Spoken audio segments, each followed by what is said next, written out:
ಏನೇ ಅಂದ್ರು ಒಂದು ಹಬ್ಬ ಅಂದ್ರೆ ಊಟ ಉತ್ಸವ ಅನ್ನೋದೇ ತಕ್ಷಣ ನೆನಪಿಗೆ ಬರುತ್ತೆ. ಹಾಗಿದ್ರೆ ನಾಗರ ಪಂಚಮಿ ಅಂದ್ರೆ ಹಾವಿಗೆ ಹಾಲೆರೆಯೋ ಹಬ್ಬ ಅಂತೀರಾ? ಹಾಗಂದ್ರೆ ಅದನ್ನ ಕೇಳಿ ನಗೋ ಜನಗಳು ಕೂಡ ಇದ್ದಾರೆ. ಆದ್ರೆ ಯಾಕೆ ಈ ಹಬ್ಬನ ಆಚರಿಸ್ತಾರೆ ಅಂತ ನಿಮ್ಮನ್ನ ಕೇಳಿದ್ರೆ, ಸ್ನೇಹಿತರೆ ಏನ್ ಗೊತ್ತಾ, ಈ ನಾಗರ ಪಂಚಮಿ ಹಬ್ಬದ ಹಿಂದೆ ಹಲವಾರು ಪವಾಡಗಳ ಕಥೆಗಳಿವೆ. ಅವುಗಳನ್ನ ಒಂದೊಂದಾಗಿ ಈ ವಿಡಿಯೋದಲ್ಲಿ ಎಕ್ಸ್ಪ್ಲೇನ್ ಮಾಡ್ತೇನೆ. ಈ ವಿಡಿಯೋನ ಪೂರ್ತಿಯಾಗಿ ನೋಡಿ.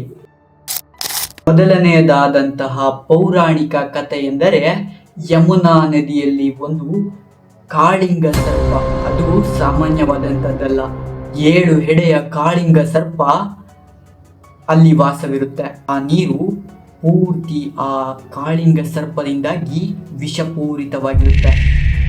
ಆ ನೀರನ್ನ ಬಳಸಿದಂತಹ ಮನುಷ್ಯರು ಹಾಗೂ ದನಕರುಗಳು ಅಲ್ಲೇ ಸಾವನ್ನಪ್ಪುತ್ತಿರುತ್ತಾರೆ.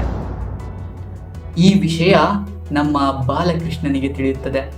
ಆ ಕೃಷ್ಣ ಪರಮಾತ್ಮನು ಆ ಕಾಳಿಂಗ ಸರ್ಪದ ಮೇಲೆ ನೃತ್ಯ ಮಾಡಿ ಆ ಹಾವನ್ನು ಸೋಲಿಸಿ ನಂತರ ಸಮುದ್ರಕ್ಕೆ ಮರಳುವಂತೆ ಆದೇಶಿಸುತ್ತಾನೆ. ದೇವರು ಆ ಕಾಳಿಂಗ ಸರ್ಪದಿಂದ ಆ ಜನಗಳನ್ನೆಲ್ಲ ಕಾಪಾಡಿರ್ತಾನಲ್ಲ, ಹಂಗಾಗಿ ಆ ದಿನನ ನಾಗರ ಪಂಚಮಿ ಅಂತ ಕರೆಯಲಾಗುತ್ತೆ ಅನ್ನೋದು ಒಂದು ಕತೆ. ಮತ್ತೊಂದು ಕತೆ ಏನಂದ್ರೆ, ಕರ್ನಾಟಕದಲ್ಲಿ ನಾಗರ ಪಂಚಮಿನ ಹೆಣ್ಮಕ್ಳ ಹಬ್ಬ ಅಂತ ಕರೀತಾರೆ. ಯಾಕಂದ್ರೆ ಅದ್ರ ಹಿಂದೆ ಕೂಡ ಒಂದು ಕತೆ ಇದೆ. ಒಂದೂರಲ್ಲಿ ಒಬ್ಬ ಹುಡುಗ ಇರ್ತಾನೆ ಒಂದೊಂದು ಕಾಲದಲ್ಲಿ. ಆ ಹುಡುಗ ಒಂದು ವಿಷಪೂರಿತವಾದ ಹಾವಿಂದ ಕಚ್ಚಿಸ್ಕೊಂಡಿರ್ತಾನೆ. ಅಲ್ಲಿರೋ ಜನಗಳೆಲ್ಲ ಏನ್ ಅನ್ಕೋತಾರೆ, ಏನು ಬದುಕೋಕ್ ಚಾನ್ಸೇ ಇಲ್ಲ ಬಿಡು ಅಂತ. ವಿಷಪೂರಿತವಾದ ಹಾವು ಕಚ್ಚಿರುವಾಗ ಇವನ್ ಬದುಕೋಕ್ ಚಾನ್ಸೇ ಇಲ್ಲ ಅಂತ ಫಿಕ್ಸ್ ಆಗಿ ಬಿಟ್ಟಾಕಿರ್ತಾರೆ. ಆದ್ರೆ ಸಹೋದರಿ ಏನಿರ್ತಾಳೆ, ಅವಳು ತನ್ನ ಸಹೋದರನ ಜೀವ ವಾಪಸ್ ಬರಲಿ ಅಂತ ನಾಗದೇವತೆಗೆ ಹಾಲೆರೆಯೋದು, ಪೂಜೆ ಮಾಡೋದು, ಹೂವು ಹಾಕೋದು, ಈ ರೀತಿ ಸೇವೆ ಸಲ್ಲಿಸ್ತಾಳೆ. ನಂಬಿಕೆಯಿಂದ ದೇವ್ರೆ ನನ್ನ ಸಹೋದರನ ರಕ್ಷಿಸ್ಕೊಡು ಅಂತ ಕೇಳ್ತಾಳೆ. ಅವಳ ಭಕ್ತಿಗೆ ಹಾಗೂ ನಂಬಿಕೆಗೆ ಒಲಿದಂತಹ ನಾಗದೇವತೆ ಆ ವಿಷನೆಲ್ಲ ಮತ್ತೆ ಹೀರ್ಕೊಂಡು ಅವರ ಸಹೋದರನ್ನ ಬದುಕಿಸ್ತಾಳೆ. ಆ ಕಾರಣಕ್ಕಾಗಿ ಆ ದಿನವನ್ನ ನಾಗರ ಪಂಚಮಿ ಎಂದು ಕರೆಯಲಾಗುತ್ತೆ. ಹಾಗೂ ಸಹೋದರ ಸಹೋದರಿಯರಿಗೆ ಒಂದು ವಿಶೇಷವಾದಂತಹ ಬಾಂಧವ್ಯ ಪೂರಕವಾದ ಹಬ್ಬ ಎಂದು ಇದನ್ನ ಆಚರಿಸಲಾಗುತ್ತೆ. ಮತ್ತೊಂದು ಕತೆ ಏನಪ್ಪಾ ಅಂದ್ರೆ, ಬಹಳ ಕಾಲದ ಹಿಂದೆ ಭಾರತದಲ್ಲಿ ರಾಜ ಜನಮೇಜಯ ಎಂಬ ಒಬ್ಬ ರಾಜ ಮಹಾರಾಜ ಇದ್ದ. ಅವನ ತಂದೆ ಒಂದು ವಿಷ ಸರ್ಪದಿಂದ ಸಾವನ್ನಪ್ಪಿರ್ತಾರೆ. ವಿಷಯ ತಿಳಿದ ಆ ರಾಜ ಸಮಸ್ತ ಸರ್ಪಕುಲವನ್ನೇ ಅಗ್ನಿಗೆ ಆಹುತಿ ಮಾಡುವಂತಹ ಒಂದು ಯಜ್ಞವನ್ನ ಕೈಗೊಳ್ತಾರೆ. ಯಾವುದೋ ಒಂದು ಹಾವು ಮಾಡಿದ ತಪ್ಪಿಗೆ ಆ ಇಡೀ ಸಮಸ್ತ ಸರ್ಪಕುಲವನ್ನೇ ನಾಶ ಮಾಡ್ತೀನಿ ಅಂತ ಹೊರಟಿರ್ತಾರೆ. ಅವನು ಕೈಗೊಂಡ ಯಜ್ಞದ ಹೆಸರು ಸರ್ಪಸತ್ರ. ಅದೊಂದು ಯಜ್ಞವಾಗಿರುತ್ತೆ. ಸಮಸ್ತ ಹಾವಿನ ಕುಲವನ್ನೇ ಯಜ್ಞದ ಕುಂಡದ ಒಳಗೆ ಹಾಕುವುದು. ತಾವಾಗೆ ಹಾವೆಲ್ಲ ಬಂದು ಯಜ್ಞದ ಕುಂಡದ ಒಳಗೆ ಬಿದ್ದು ಸಾಯ್ತಾ ಇದ್ವು. ಅಂತ ಟೈಮಲ್ಲಿ ಒಬ್ಬ ಮುನಿ ಬರ್ತಾರೆ ಅಲ್ಲಿಗೆ.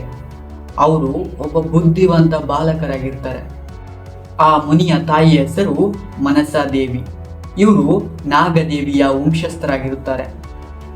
ಹೀಗೆ ಆ ಮುನಿ ಬಂದು ಆ ರಾಜನ ಹತ್ರ ಹೋಗಿ, ಮಹಾರಾಜ, ಯಾವುದೋ ಒಂದು ಸರ್ಪ ಮಾಡಿದ ತಪ್ಪಿಗೆ ಇಡೀ ಸರ್ಪಕುಲವನ್ನೇ ಯಜ್ಞಕ್ಕೆ ಆಹುತಿ ಮಾಡಿದ್ರೆ ಹೇಗೆ? ದಯವಿಟ್ಟು ನೀವು ಕೈಗೊಂಡಿರೋ ಈ ಯಜ್ಞನ ಇಲ್ಲಿಗೆ ನಿಲ್ಲಿಸಿ ಅಂತ ಬೇಡ್ಕೋತಾರೆ. ಇದರಿಂದ ಆ ರಾಜನಿಗೆ ಹೌದು ನಾನು ಮಾಡ್ತಾ ಇರೋದು ತಪ್ಪು ಅಂತ ಗೊತ್ತಾಗಿ ಆ ಯಜ್ಞನ ಅಲ್ಲಿಗೆ ಸ್ಟಾಪ್ ಮಾಡ್ತಾರೆ. ಈ ದಿನವೇ ಹಾವುಗಳು ಉಳಿದ ದಿನ ಅಂತ ಕೂಡ ನಾಗರ ಪಂಚಮಿ ಅಂತ ಕರೀತಾರೆ ಅನ್ನೋದು ಒಂದು ಕತೆ ಇದೆ. ಇದ್ರ ಜೊತೆ ಮತ್ತೊಂದೇನಪ್ಪ ಅಂದ್ರೆ, ವಿಷ್ಣು ದೇವರು ಮಲಗಿರೋದನ್ನ ನೀವು ನೋಡಿರ್ತೀರ. ಅವರು ಆದಿಶೇಷದ ಮೇಲೆ ಮಲಗಿರ್ತಾರೆ. ಆ ಆದಿಶೇಷ ಭೂಮಿ ತಾಯಿನ ತನ್ನ ತಲೆ ಮೇಲೆ ಇಟ್ಕೊಂಡು ಕಾಪಾಡ್ತಾ ಇರ್ತಾರೆ. ಈಗ ನಾವು ಉಸಿರಾಡೋ ಗಾಳಿ ಸಮೇತ ಆ ಆದಿಶೇಷನ ಉಸಿರು ಅಂತ ಹೇಳಲಾಗುತ್ತೆ. ಪೌರಾಣಿಕ ಕಥೆಗಳಲ್ಲಿ ಆ ಉಲ್ಲೇಖವಿದೆ. ಕಾರಣ ಆ ಆದಿಶೇಷ ನಮ್ಮ ಇಡೀ ಪ್ರಪಂಚವನ್ನೇ ಕಾಪಾಡ್ತಾ ಇರೋ ಕಾರಣ ಅವನಿಗೆ ಒಂದು ಗೌರವಪೂರ್ವಕವಾದ ಪೂಜೆ ಅಂತ ಈ ನಾಗರ ಪಂಚಮಿ ದಿನ ಪೂಜಿಸಲಾಗುತ್ತೆ. ಪೂರ್ತಿ ವಿಷವನ್ನೇ ಇಟ್ಟುಕೊಂಡ ಹಾವು ಕೂಡ ಪ್ರೀತಿಗೆ ತಲೆಬಾಗುತ್ತೆ ಅನ್ನೋದಕ್ಕೆ ಈ ಕಥೆಗಳೆಲ್ಲ ಸಾಕ್ಷಿಯಾಗಿವೆ. ಸ್ನೇಹಿತರೆ, ಮುಖ್ಯವಾದ ಕಾರಣ ಏನಪ್ಪ ಅಂದರೆ ನಾಗರ ಪಂಚಮಿ ಆಚರಿಸಲು ಮಳೆಗಾಲ ಸ್ಟಾರ್ಟ್ ಆಗಿ ಸುಮಾರು ಒಂದು ಅರ್ಧ ಮಳೆಗಾಲ ಮುಗಿದಿರುತ್ತೆ. ಹಾಗೆ ಶ್ರಾವಣ ಮಾಸ ಸ್ಟಾರ್ಟ್ ಆಗಿ ಮೊದಲನೇ ಹಬ್ಬ ಇದು. ಶ್ರಾವಣ ಮಾಸ ಸ್ಟಾರ್ಟ್ ಆಗುವಾಗ ತುಂಬಾನೇ ಹಬ್ಬಗಳು ಬರ್ತವೆ. ಅದರಲ್ಲಿ ಪ್ರಥಮವಾದಂತಹ ಹಬ್ಬ ಇದು ನಾಗರ ಪಂಚಮಿ. ಈಗ ಅದೇ ಹೇಳಿದ್ನಲ್ಲ, ಮಳೆಗಾಲ ಸ್ಟಾರ್ಟ್ ಆಗಿ ಸುಮಾರು ಒಂದು ಅರ್ಧ ಮಳೆಗಾಲ ಮುಗಿದಿರುತ್ತೆ. ಇಂಥ ಟೈಮಲ್ಲಿ ರೈತರು ಗದ್ದೆ ಕೆಲಸ ಎಲ್ಲ ಆಲ್ಮೋಸ್ಟ್ ಕಂಪ್ಲೀಟ್ ಆಗಿರುತ್ತೆ. ಅಂದರೆ ನಟ್ಟಿ ಮಾಡೋದಾಗಿರ್ಬೋದು, ಬಿತ್ತಿರ್ಬೋದು, ಏನೋ ಒಂದು ಸಸಿ ಎಲ್ಲ ಸುಮಾರು ಬಂದಿರುತ್ತೆ.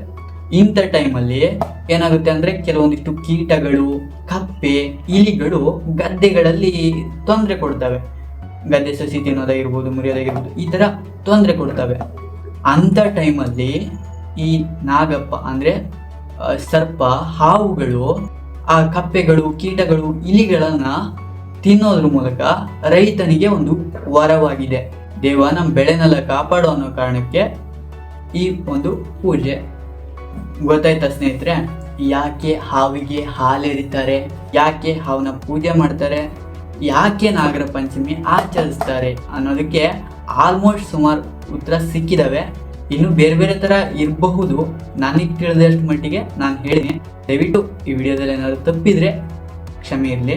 ಇಂತಹದ್ದೇ ಅನೇಕ ಕುತೂಹಲಕಾರಿ ವಿಡಿಯೋಗಳಿಗಾಗಿ ನಮ್ಮ ಚಾನಲ್ನ ಸಬ್ಸ್ಕ್ರೈಬ್ ಮಾಡಿ ಅಂತ ಕೇಳ್ಕೊತಾ, ಆದಷ್ಟು ವಿಡಿಯೋನ ಶೇರ್ ಮಾಡಿ ಅಂತ ಕೇಳ್ಕೊತಾ ಇದ್ದೀನಿ. ಧನ್ಯವಾದಗಳು. ಮತ್ತೊಂದು, ಈಗ ನಾವು ಹಬ್ಬನ ಆಚರಿಸ್ತೀವಿ, ಆದರೆ ಆ ಆಚರಣೆ ಹಿಂದೆ ಇರುವಂತಹ ಚರಿತ್ರೆ, ನಂಬಿಕೆ, ಮಾನವೀಯತೆ ತಿಳ್ಕೊಂಡಾಗ ಆ ಆಚರಣೆಗೆ ಒಂದು ಅರ್ಥ ಬರುತ್ತೆ ಅಂತ ಆ ಚರಿತ್ರೆನ ಅರ್ಥ ಮಾಡಿಸೋಕೆ ಇದೊಂದು ಚಿಕ್ಕ ಪ್ರಯತ್ನ ಸ್ನೇಹಿತರೆ.